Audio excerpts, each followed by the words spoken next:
then form there. Fish eat the plastic, which stays in their stomach. We eventually eat the fish, which means we are actually eating plastic. Never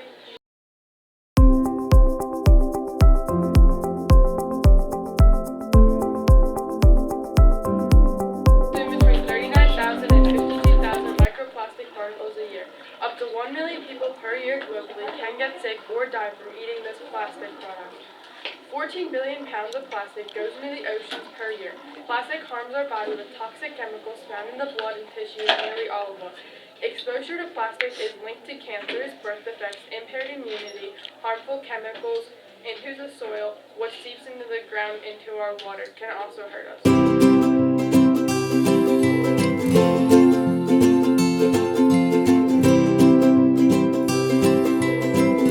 to stop throwing trash into the oceans and repurpose plastic products.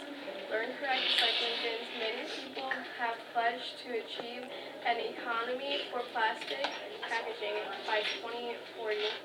This requires people working as groups and going out on boats with machines to clean our oceans, pounds and pounds a day, recycle every day instead of throwing plastic away.